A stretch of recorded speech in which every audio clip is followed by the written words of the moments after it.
I'm getting ready to watch episode 42 of Fullmetal Alchemist Brotherhood. And in episode 41, Edward got this pretty gruesome injury and then he self-cauterized it using the power of alchemy.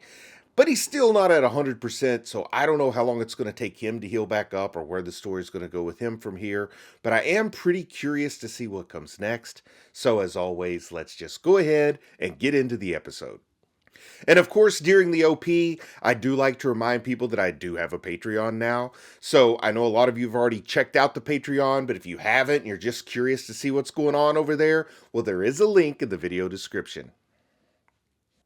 Okay, and with this little small building, I don't know, it almost looks like a storage building up north. And what is going on? Alphonse has been taken all apart here? Is this because when Edward got injured and Alphonse seemed to go back into the void, or the blood seal seemed to fail the armor, or are they just trying to dry it out so it doesn't rust? I don't know why Alphonse is taken into all these different pieces. And here they are, Marco, still working with the little girl to sort of, I don't know, interpret what's inside of this book with some secret recipes, or so to speak. Yeah, they're trying to decode it. Oh, wow. So beyond just being written in a different language or whatever, they use this double speak to try to hide what it really means. I like this. Really, like, trying to bury the secret of alchemy there.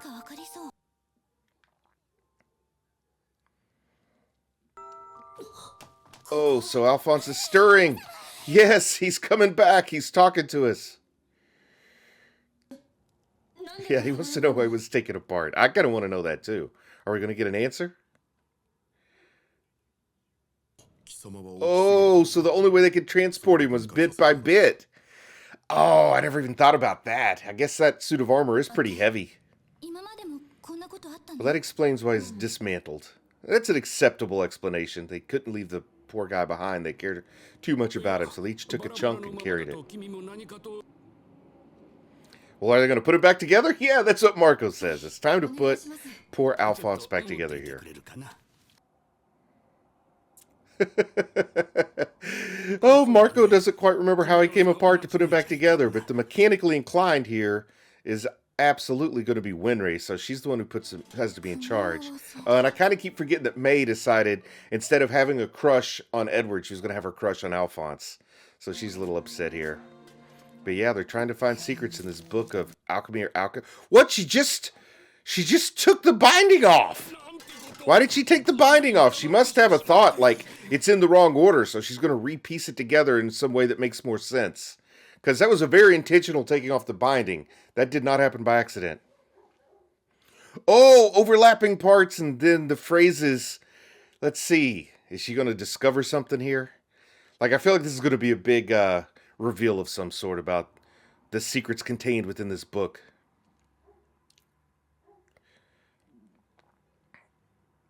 It just kind of looks like a mess to me, though. That's how my floor looked in college when I was working on a paper or studying or something. Just stuff everywhere.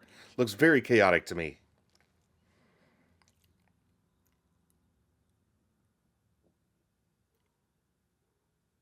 I just got a green screen. What the heck's going on here? Did my computer just crash?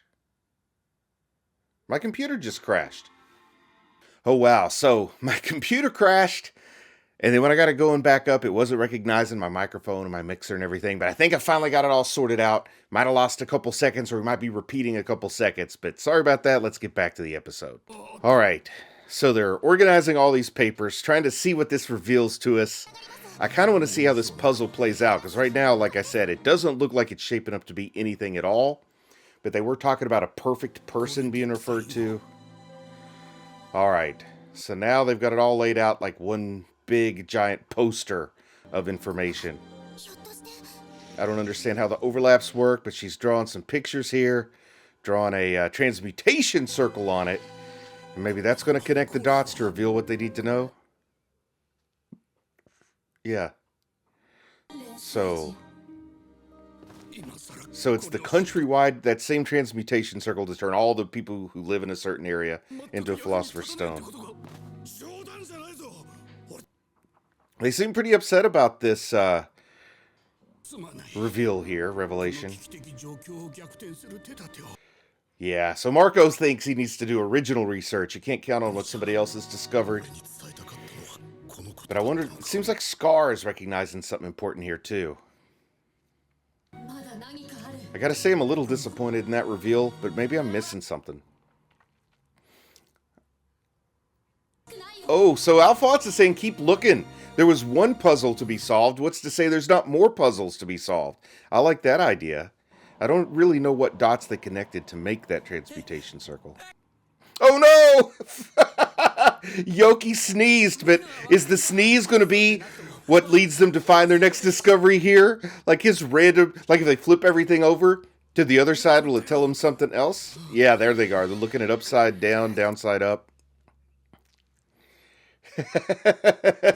Yeah, Alphonse says that's what we need. More sneezes! More sneezes! Face up and upside down. Yeah, so let's see what's on the back of this. Nice. Thank you for sneezing, coal mine guy. Now what are they constructing with their charcoal pencils?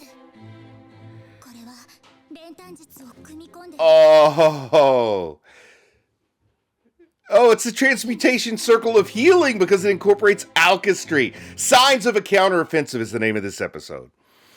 Oh, wow. So there's a way to counteract this whole plan of turning all the citizenry into a Philosopher's Stone. Well, there's also some sort of healing circle that could be made here. So that was the reveal we were waiting for. That is the Counteroffensive. We still got Kimberly bouncing around downstairs here.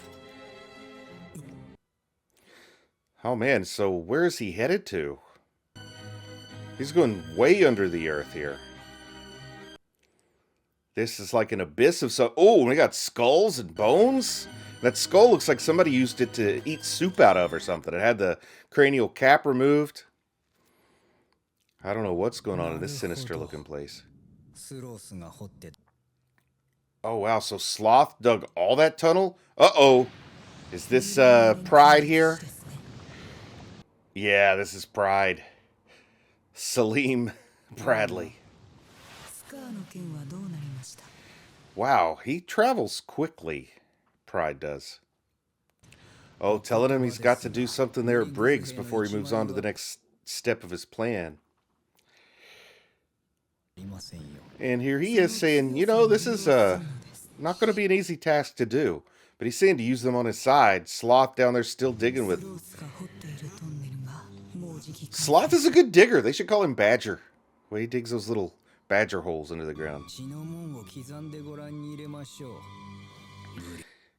Kind of curious to see what this crest of blood that Kimberly's supposed to dig out is going to do to Briggs. It can't be a good thing, right? Is it going to bring the whole tower down? Or is it just contributing to the countrywide transmutation circle they're trying to dig, or build, or create? Miles made it back. He gets a little bit of a hero's reception there. But they're still on the lookout for Kimberly, which is smart, because he's down underground doing who knows what exactly. Instructions to carve out a blood crest, I think is what it was called.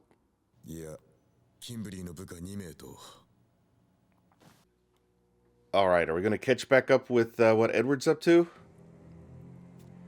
Everybody seems worried about Edward.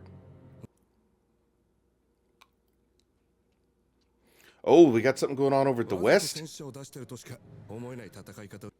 Yeah, every fight seems to get bloodier than it needs to be, thanks to the military. They need that bloodshed, is pretty much what this guy's observation is. Stuff going on in the south, everywhere. They're just surrounded by violence here. And I guess the violence is a necessary part of this horrific thing they're planning on. But look at this. Trench warfare. Run around. I don't know what those things are on their backs. Flamethrowers or something? Or are they trying to just... They're trying to just lay cable, aren't they? Communications cable is what that is. Oh, man. This poor guy is a goner. And a familiar face there. We know him from Mustang's Men. They got spread to the four corners of the country. Not going good for anybody. I guess the country's kind of round, so it doesn't really have four corners. But it's like they're trying to kill off all of Mustang Squad.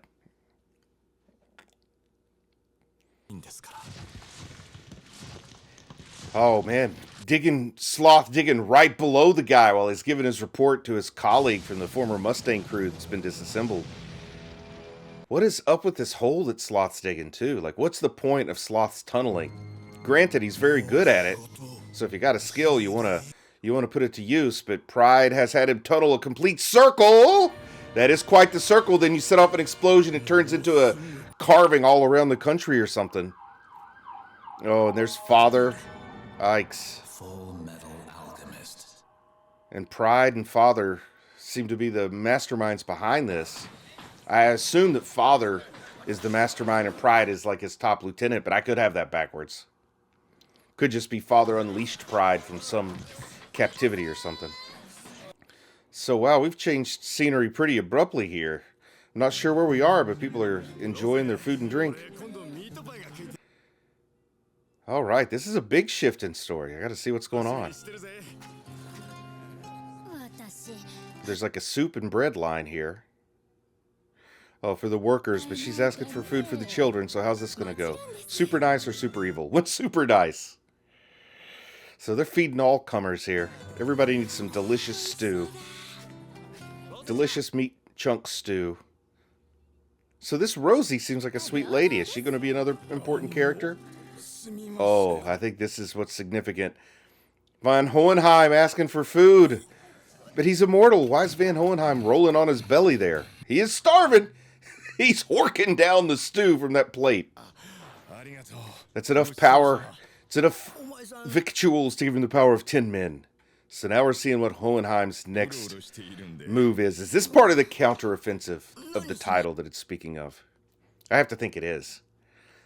He's probably on a mission to battle his clone for all eternity. Yeah, the one saving grace of the town is the delicious stew, which looked good. It didn't look top-notch. It looked like some kind of chowder or something. I mean, it looked fine. I don't know if I'd travel across the country to a ruined town to get it, but it depends on how hungry you are, I guess. Careful, Hohenheim. You're like hundreds of years old. She's a little too young for you.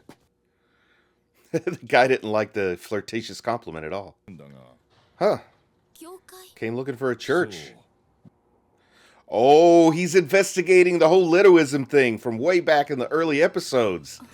One of those things I almost forgotten about is coming full circle here. The guy that had the Philosopher's Stone was imitating being a deity with it. Kind of powered by the deadly sins to cause strife and bloodshed and civil war inside of Mistress. Give him a chance to come in with the central forces and crack down extraordinarily violently on this town. Did we see Rosie back in those old episodes? I'm going to have to go back and rewatch those now. My mind is withering as I get older. Oh, wow.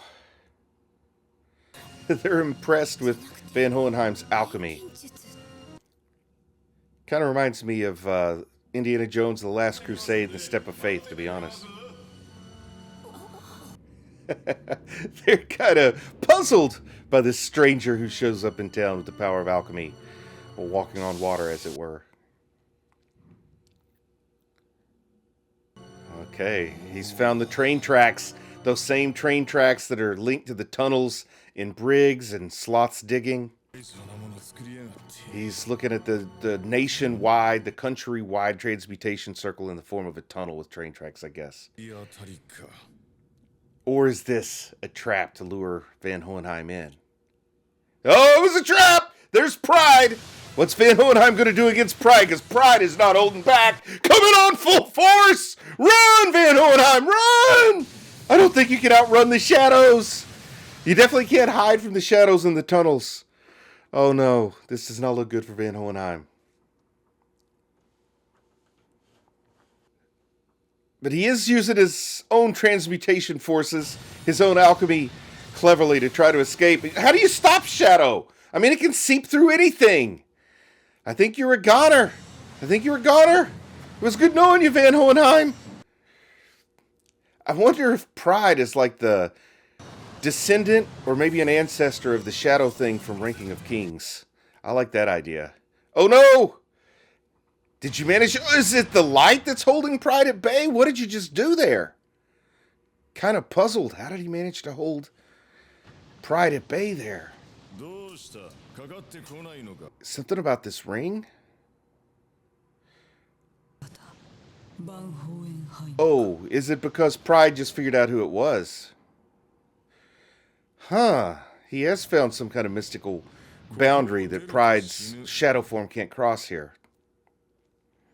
Trapped in these tunnels. Maybe that's the point of the tunnels, is to let him travel so far. But then there's spots where he can't travel. Yeah, the flask is... Ah.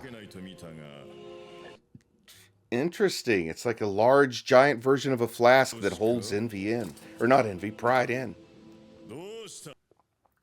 Van Hohenheim's a smart cookie. The similarities between Father, too. I didn't even... feel kind of dumb I didn't make those connections sooner until he showed the flask and Father when he was trapped inside the flask and Van Hohenheim was a slave. So they're all... the 7 deadly sins are all like aspects of Father, I guess, that are broken off.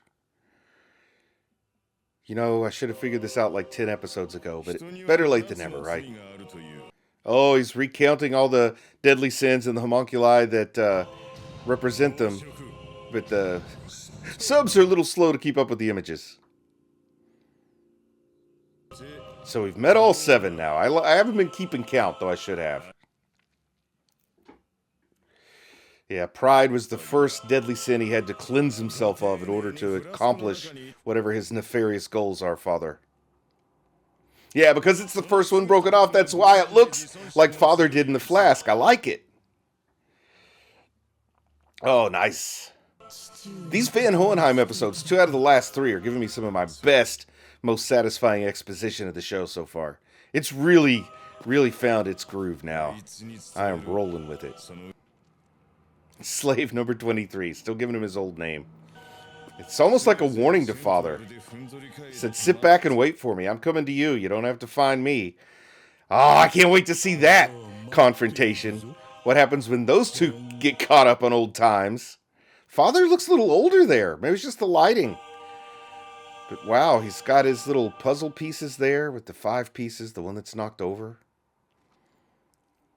Interesting that he had to go to that town from way back when just to have this confrontation. I guess that's sort of where it all started, though, so it makes sense you go to the beginning of where this particular story started. Yeah, he's getting rid of his little bridge so people won't go in there and fall victim to the deadly sin homunculus of pride. Though for the most part, he's an entity trapped in the tunnels. He's only a homunculus when he goes into the little boy, right? But yeah, declaration of war. He just declared war on Father. Weather kicking up in Briggs. That's no fun. Oh, what's going to emerge from the snow? Hopefully it's... Oh! Whoa! It's like 5 platoons or something of soldiers here. Is it Drachma? Is it on the other side of the wall? Yes, it's Drachma! Oh my goodness. How did a full-scale attack like that get engineered? Did Father pull that off, or is it just coincidence? Like, have spies let out that the wall is weakened? With General Armstrong gone, they feel like it's their chance to attack? Is this something to aid Kimberly and his nefarious plan to do this blood crest? Like, is Father behind this? Oh my goodness, this is bad. But it could also lead to some awesome action, seeing the wall get defended against this full-scale attack. Oh, so Kimberly is the spy. He goes beyond the country. He's got some bigger plan working with the quote-unquote enemy here. Oh, no. Oh, no. He wants the bloodshed here. They need blood in the tunnels, in the blood crest. This is carving out the blood crest. It's having everybody die, having all the bloodshed, the battle. Oh, my goodness.